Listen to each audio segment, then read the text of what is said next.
Nosotros, Miguel Asqueta, el director general de salud del Ministerio. Muchísimas gracias, Asqueta, por venir esta mañana a compartir este ratito. Bien, agradecido soy yo. Un gusto estar con todos ustedes. Algunos nos conocemos hace tiempo, de estar con un colega, un querido colega. Con el doctor. Muy bien. Y agradecerles, porque los comunicadores han sido clave en la estrategia del Ministerio y del país. Bueno, y por fin pudo venir, Asqueta, porque la verdad es que hacía tiempo que estábamos con deseos de hacerle muchas preguntas. Y hoy en un momento realmente muy importante, mirando mucho a Brasil, lo que está pasando con la frontera, ¿no? Con esta frontera seca que tantos desvelos nos está ocasionando. Inclusive informamos ayer de un caso en Artigas, Artigas Quaraí, lo cual abre otro frente. La situación en Rivera, con Santana do Livramento, y dos casos autóctonos de este lado. La frontera con Chuy, que por ahora venimos 0 a 0, ¿no? Pero que ayer hablábamos precisamente con la intendenta de Rocha y también con la de Rivera respecto a los controles que se habían aflojado un poquito, sobre todo en Rocha, que hay gente que de repente está cruzando la frontera, que viene a quedarse en cuarentena en Uruguay y no le están tomando la fiebre. Entonces reconocía la intendente ayer que se habían bajado un poquito los brazos y que estaba esperando un poco las directivas del Ministerio, en este caso calculo yo el Ministerio de Salud, para poner en práctica inmediatamente y reforzar de vuelta esas medidas. Entonces, esta sería la primera pregunta, Asqueta. ¿Cuál es la política de frontera del Ministerio, y especialmente mirando lo que está pasando en el Chuy? Bien. Las políticas se toman en su conjunto por los decisores, que son el Poder Ejecutivo. En primer lugar, hay una línea muy clara marcada por el señor Presidente de la República, que la comunica a él o habitualmente el Secretario de Presidencia con los ministros, y cada uno de los integrantes del Poder Ejecutivo tiene sus lineamientos para luego poder adoptar esa política estratégica entre todos, que para nosotros es gran parte de lo que ha constituido esta situación que nosotros llamamos de esperable, de alguna medida, ya que, ¿por qué digo esperable? Porque cuando uno toma una medida científicamente demostrada, que por otra parte, desde el punto de vista epidemiológico y clínico, presumimos que se va a comportar de una forma y la población colabora, es esperable que ocurra algo, que creemos que es lo que ocurre en Uruguay. Por otra parte, esperanzadora, nosotros llamamos las 3 E, esperable, esperanzadora, porque si seguimos con estos lineamientos, con esta política sinérgica de todo el Poder Ejecutivo y por otra parte con una respuesta aceptada por la población, tenemos la esperanza que esto pueda continuar, pero expectante. Esperable, esperanzadora y expectante. Expectante, y tú hablabas, Claudia, de fronteras. En fronteras porque nosotros hasta ahora las dificultades de fronteras que habíamos visto básicamente eran por nuestra frontera aérea, digamos, lo que era el aeropuerto, las fronteras marítimas con la República Argentina o por puentes, ya que habían ocurrido algunos casos de este tipo. Pero tenemos a Brasil al lado, que es uno de los principales países del mundo con contagiados. Nosotros no hablamos de su política interna, pero sí de la realidad. Por fortuna, por supuesto no es la misma situación en Río Grande del Sur que en otros sitios del Brasil, pero hay que estar muy expectantes. Y yo diría que tal vez no se relajaron las medidas, pero sí cuando uno ve que es algo natural a las sociedades, que en su entorno no hay casos, no hay enfermos, no aparecen positividades, creemos que es casi que natural que a veces la población dice, aquí no va a ocurrir nada, pero el mensaje nuestro es, aquí puede ocurrir todo, y lo puede ocurrir y cambiarnos el escenario en 15 días. Por eso entonces, porque explícitamente ayer la intendenta decía, estamos aguardando las directivas del gobierno para accionar de vuelta estas medidas, porque, reitero, está buenísimo que no haya casos en esa zona, pero que pasen personas libremente, sin tapaboca y sin que se le tome la temperatura, solamente firmando esta especie de declaración jurada de que se va a hacer la cuarentena en el país.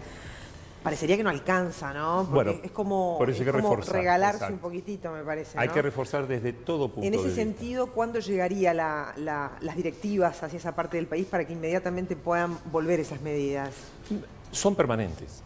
Tal vez hay que enfatizar, y al principio yo hablaba de los comunicadores, tal vez tenemos que enfatizar particularmente, y el Ministerio de Salud Pública lo tiene muy claro, las acciones de nuestras direcciones departamentales de salud, las políticas comunicacionales, el insistirle a la población que departamentos enteros prácticamente no tenían casos. Ayer ocurrió con Artigas. No había casos, apareció uno. entonces establecer con la población que no va a haber tanto nuevo protocolo o nueva recomendación, sino enfatizar en los que existen.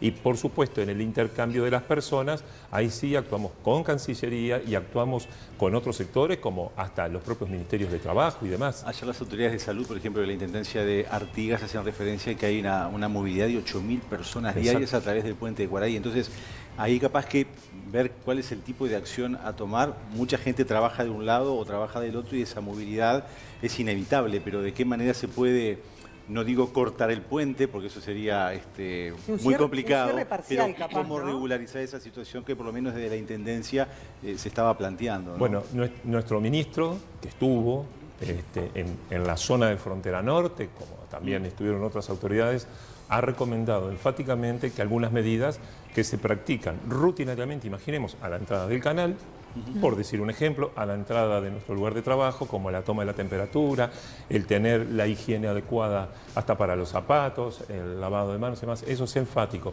Y con las personas, esas medidas, como tomar la temperatura, chequear bien y hacer un seguimiento epidemiológico y de vigilancia. Nosotros lo que tenemos que enfatizar es lo que no se ve. Casi nunca se habla, y no es común que a veces que nosotros hablemos hasta con ustedes de nuestra vigilancia epidemiológica. Tenemos que sacarnos el sombrero lo que es la vigilancia epidemiológica en Uruguay. No la instituyó esta administración en 2 meses y medio, no se instituyó en 2 o 3 años antes, sino que la historia de la vigilancia epidemiológica lo dice, la actitud para con otras patologías como el dengue y demás ha sido magistral. Entonces nosotros nos encontramos, por suerte, con una fuerte vigilancia epidemiológica, contener si hay casos, chequear, vigilar, hacer un sondeo que se hace de forma muy sistematizada, por supuesto, y randomizada, de cómo está la situación. De hecho, se han controlado todos los brotes que aquí ha habido, que no han sido muchos, pero han existido y han sido importantes. Entonces, en Fronteras, todos los días se está pensando en reforzar las tareas de vigilancia epidemiológica y demás. No es tarea, tal vez, mía, abarcar eso que es la totalidad del Poder Ejecutivo, qué medidas se podrá tomar. En algunos países, en algunos sitios, sí han tomado las medidas donde hay fronteras secas. Voy a dar un ejemplo: hacer que las personas pasen por algunos sectores y no que sea un intercambio permanente por todas las calles. Ideas las puede haber muchas y nuestro ministro las ha dado. Veremos a qué llega el Poder Ejecutivo en estos días. Está muy bien.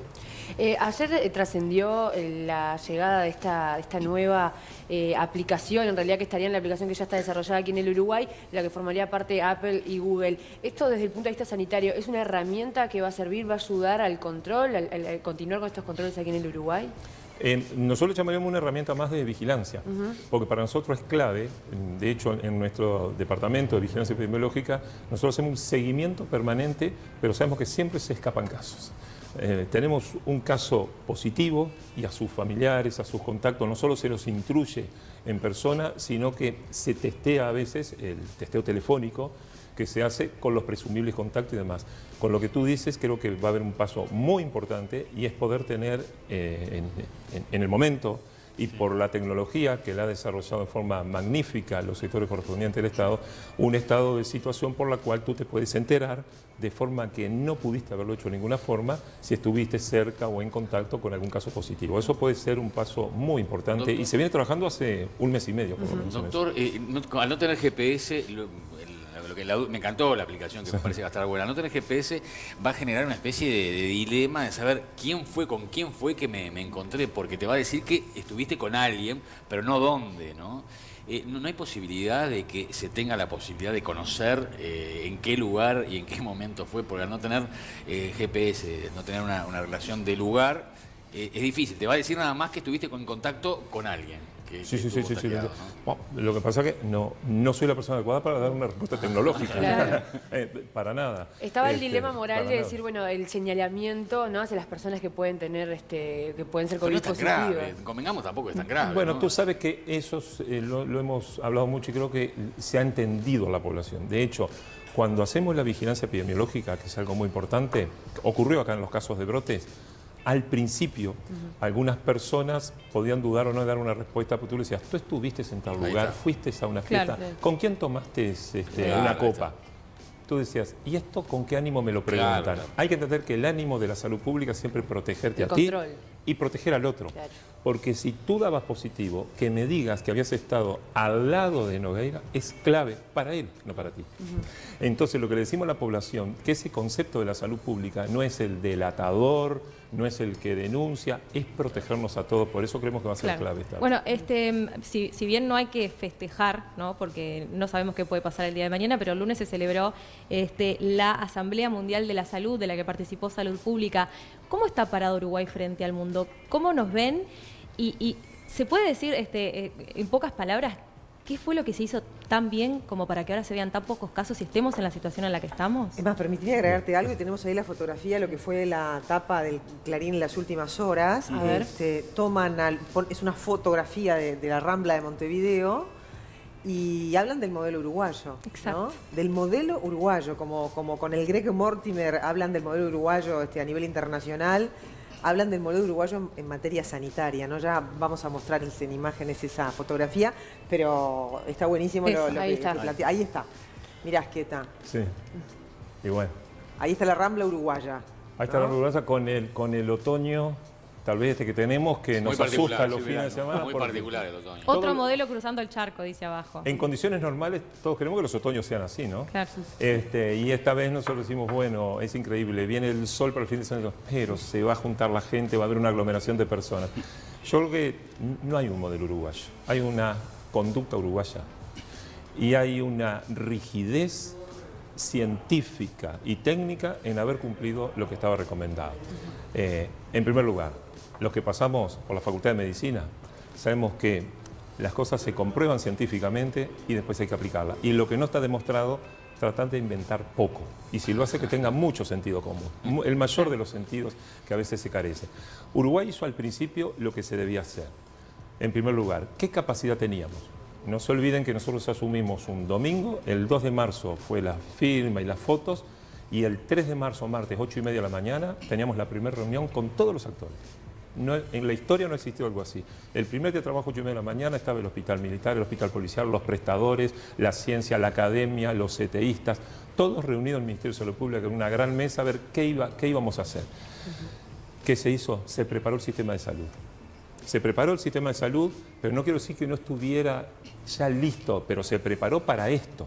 No siempre tú estás preparado para lo que se puede venir. Tú puedes tener un montón de elementos que lo tienes que preparar para esa contingencia. Se preparó el sistema de salud para esto, se aumentó la capacidad, se tomaron previsiones y de hecho las instituciones que han respondido todas, las públicas y las privadas, tomaron sus determinaciones y muchas dolorosas y drásticas. Dejar de intervenir quirúrgicamente a personas que venían sufriendo hace 6 meses por su vesícula y su cálculo es drástico para la institución y para el paciente. Lo aceptó la institución y lo aceptó el paciente.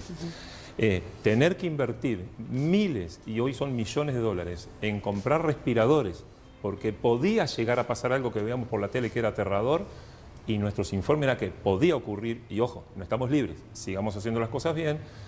Era un esfuerzo muy importante. Se hicieron las cosas, se tomaron las previsiones y se siguió un camino científico, técnico, con un presidente de la República con muchísimo sentido común y sentido de la oportunidad, tomando determinaciones. 4 positivos, 4. El día viernes 13 de marzo, en ningún país del mundo ocurrió que tú cortaras las clases, evitaras la aglomeración de personas, se cerraran los shopping centers y que muchos sin obligación cerraran sus comercios. Y Asqueta, pensando en la actualidad, ¿no? Porque, a ver, como decía Jimé, el Uruguay es reconocido a nivel internacional y todos entendemos que hay una situación bastante controlada. Pero a veces el mensaje para quien está en la casa puede llegar a ser confuso, no por parte de presidencia, sino por el propio sentir. ¿Qué tengo que hacer? ¿Puedo ir al parque? ¿Puedo sacar a mis hijos a jugar al patio? ¿Puedo ir a tomarme una cerveza al boliche, que los que abrieron? ¿Qué tengo que hacer y con qué medidas y qué controles personales tengo que aplicar más allá de los que aplica el protocolo? Y sumo algo más a la pregunta de Maggie, y hablando de las demostraciones científicas, OMS decía, no tapaboca, sí tapaboca, ahora de vuelta no tapaboca, y la gente dice, ¿qué hago? Y ahora sí empezamos a salir. ¿Cómo salgo a la calle? Exacto. Tal vez comienzo por lo de mi colega. La evidencia científica demora mucho en generarse. Lo dijo el doctor Radi, el coordinador del grupo asesor científico honorario de presidencia, que estamos trabajando en un tándem maravilloso, sobre todo el doctor Radi y el doctor Cohen, que son médicos, y el doctor Cohen coordina con nosotros desde el Ministerio de Salud todas las secciones. Lo dijo el primer día en su primera entrevista. La ciencia camina a 60 kilómetros por hora y la realidad social a 120 kilómetros por hora. ¿Cómo hacemos para amalgamarnos? Tal vez Uruguay tuvo el tino y la oportunidad de decir, ¿cómo vamos a caminar? En lo que conocemos y es evidente, y a eso iban a ir, a aplicarlo a rajatabla. En lo que no hay evidencia y decimos que la OMS pudo haberle errado en alguna recomendación o no, tal vez nosotros también le erramos, al no haber evidencia, manejarse con el sentido de qué hago con lo que tengo, más lo que conociendo a mi población presumo que va a ocurrir. Y creemos que Uruguay en eso acertó. Pero lo que tú decías es muy importante. Cada vez que nosotros vamos a decidir realizar una acción cualesquiera que sea, rígidamente tomar en cuenta las medidas que no hay que aflojar. Rígidamente. A ver, es sábado, hay sol y tengo la necesidad mental y física de hacer alguna actividad. No voy a donde está todo el mundo. Voy a donde pueda estar más aislado, más solo, con mis hijos, con mis amigos, con mi pareja, caminamos a 2 metros de distancia, salimos en bicicletas, nos ponemos, que en la calle no se puede ir de a pares, en vez de ir en columna a la bicicleta, vamos a un lugar muy abierto, una carretera, y nos podemos disponer de una forma. Hay muchas formas en cómo tú puedes cumplir esto manteniendo el distanciamiento social, las protecciones personales de higiene personal, más la mascarilla facial de cualquier tipo, y por supuesto los cuidados de que a nuestros mayores. Ahora se está recomendando que pueda haber un mayor acercamiento por el tema de la salud mental, pero no podemos ir a abrazarnos, sentarnos juntos, hacer una mesa donde caben 4 con 8 personas. Tú hablabas de las salidas nocturnas, la Intendencia de Montevideo es la que tiene potestades de controlar. Estamos en un diálogo muy fructífero.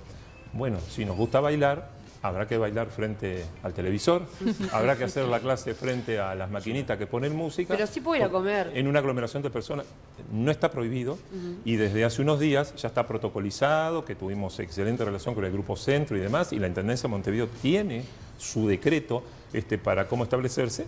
Tendrás que ponerte en una mesa 3 o 4 personas a una cierta distancia, el conjunto de amigos no va a poder estar juntos.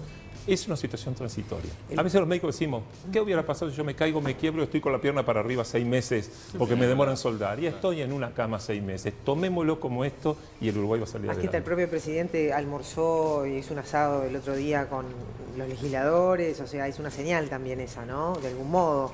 Pero por supuesto. De conducta responsable, o sea que lo que se interpreta de sus palabras es que el tapaboca hay que seguir utilizándolo. Nosotros concurrimos. Siendo responsable. Claro, ayer concurrimos a la Comisión de Salud, la Comisión especializada de la Cámara de Representantes. Éramos no menos de 10 o 12 personas, por supuesto una mesa enorme, grande. Estábamos a más de 2 metros algunos. No nos sacábamos nuestra mascarilla. Claro. Porque, a ver, uno, la medida que pueda, que se mantenga con todas sus medidas, porque además no nos olvidemos que este virus, cuando sale, pues queda aquí. Entonces las medidas de higiene permanente, los fomites que van quedando en los celulares, en las mesas, todos son importantes. Seguimos, y esto se lo pregunto como especialista, usted hace un tiempo en una entrevista que dio al Observador habló de esto de permitirnos autoinmunizar, que la inmunización se diera en el contacto, como que empezar... ¿Cómo? Inmunización de grupo. Ahí está. ¿Sigue siendo esa una recomendación? Pero eso no era una recomendación, eso era una evidencia.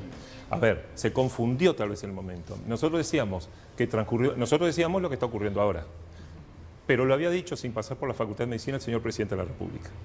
Esa entrevista fue un lunes y el miércoles entendió el señor Presidente, que es abogado, no médico, había dicho que iban a comenzar las clases en escuelas rurales, ¿lo recuerdan bien? Sí. Y que iba a comenzar la construcción con la obra del centro del país, de UPM, donde iban a ir 400 obreros. ¿Qué hicimos ese fin de semana? Se tomó la determinación con el presidente del CODICEN, con quien nos reunimos sábado, domingo, todos los días, de chequear, testear, hacer protocolos, las maestras rurales, ustedes lo deben haber anunciado hoy, cómo va a pasar lo nuevo en cuanto a las escuelas urbanas, pero tienen la noticia, ¿no?, que hay unas 300 maestras rurales que todas dieron negativos. Sí. Lo anunciamos, lo científicamente probado es esperable que ocurra, por eso decía, esperable, esperanzador y expectante. Cuando uno dice, me pude haber equivocado, bueno, con la construcción, hoy se deben haber testeado no menos de 1.500 trabajadores, sé que han aparecido 1 o 2 positivos. Eso no es equivocarse, eso es estadístico. Cuando yo hablé de estadística, ¿qué iba a ocurrir presumiblemente según modelos? No lo dice Miguel, lo dijo el señor Presidente. El presidente habló de los grifos que hay que abrir y cerrar. Y el primero en decir eso fue Radi también. ¿Cómo? El primero en decir eso fue Radi. Absolutamente. Cuando se constituyó el grupo, en nuestra primera reunión, con el doctor Cohen y hablando con el doctor Radi, los conceptos que se emitían eran esos.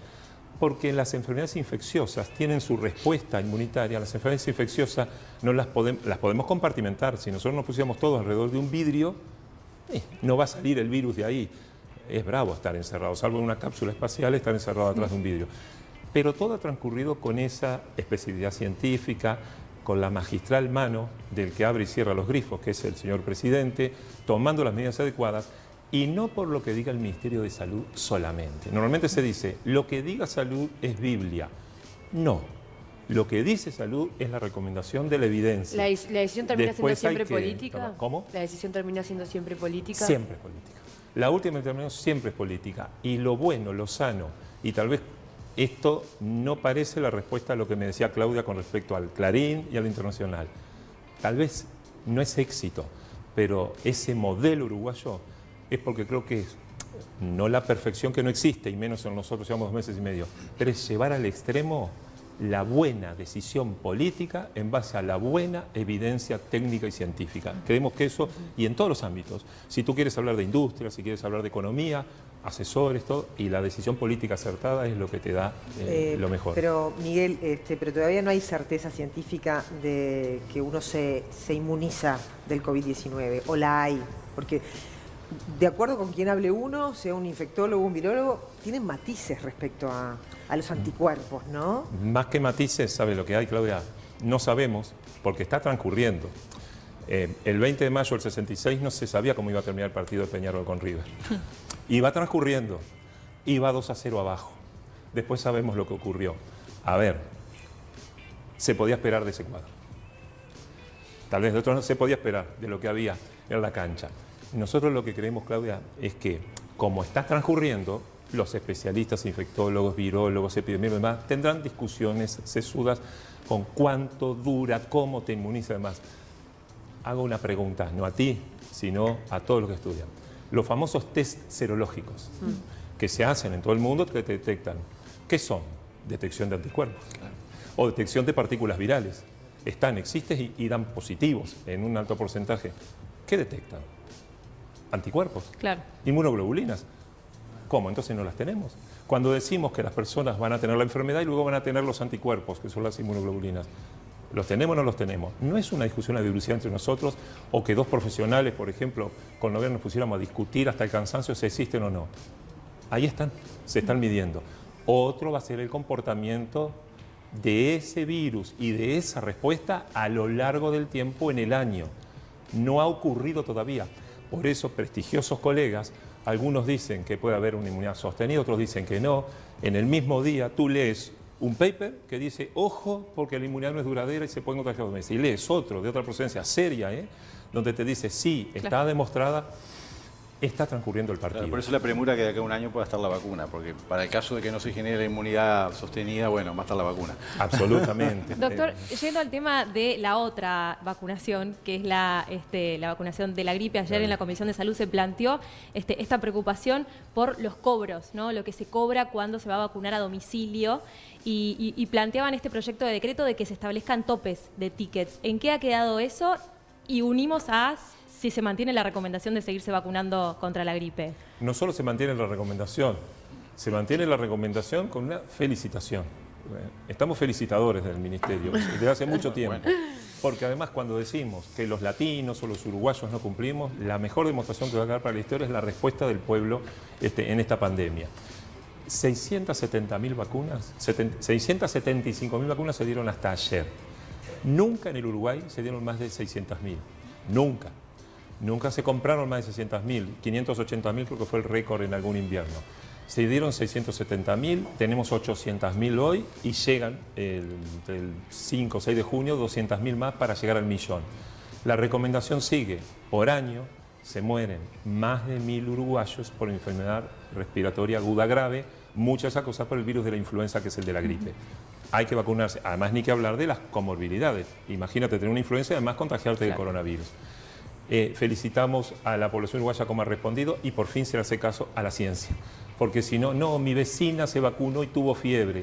Sí, ya sé que tuvo fiebre, porque le inoculas parte de un virus y hay una respuesta inmune. Entonces tenemos un poquito de fiebre un día, pero me protege. Claro. Y lo que tú dices del cobro, Normalmente la vacunación no se hace a domicilio, no se solicita y no se cobra. Emitió el ministerio, redactó una disposición que nuestro señor ministro la llevó para la Torre Ejecutiva para disponer de un cobro muy pequeño de 290 pesos, que eso fue tomado en base a lo que cuestan los moderadores y demás, para que no aquellas personas que tienen algún riesgo probado y que se lo ha ido a vacunar. Ustedes han escuchado que hemos ido a vacunar a todos lados, sino tal vez aquel grupo de personas dice, no, me quiero quedar en mi casa y llamo que venga. Bueno, en aquellos casos que tal vez en otras circunstancias caminaba, iba, se trasladaba a tu lugar, se podría cobrar ese pequeño monto. Quedó aclarado en la Comisión de Miguel, Salud. bueno, muchas gracias por venir. Te queremos contar que ahora vamos a abordar esta idea del pasaporte sanitario, que se está planteando como idea para el mundo. En realidad no es que el Uruguay lo esté considerando en estos momentos,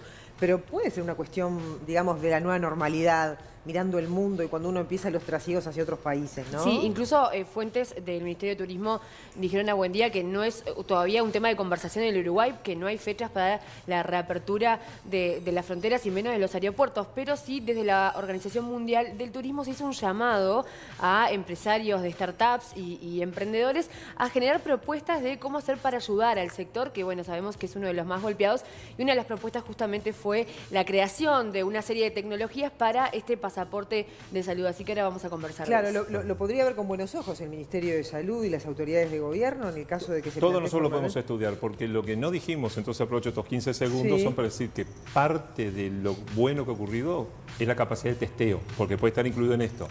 Ningún país hizo en porcentaje poblacional, tal vez solo Corea, ninguno, la cantidad de estudios de PCR. El famoso, ahora todo el Uruguay sabe lo que es un PCR. Te ponen un hisopo, estudian y esa, bueno, replicación viral, por un mecanismo de biología molecular se estudia. El éxito del Uruguay, tal vez en ese sentido, fue tener PCR disponible y hacer casi 30 o 35 mil al día de hoy. Es que justamente esta propuesta de este emprendedor es que cada persona que quiera viajar necesita llevar la comprobación de un laboratorio certificado que no tiene COVID, y así sí puede, un boarding pass que puede lo que lo habilita a viajar. Algo parecido hoy, porque hoy está entrando gente. Ayer, antes de ayer, tenemos una comisión con Cancillería, con el Ministerio del Interior, por la cual trabajadores de empresas tienen que venir, se le emiten certificados del Ministerio del Interior, ingresan, cumplen un rígido protocolo.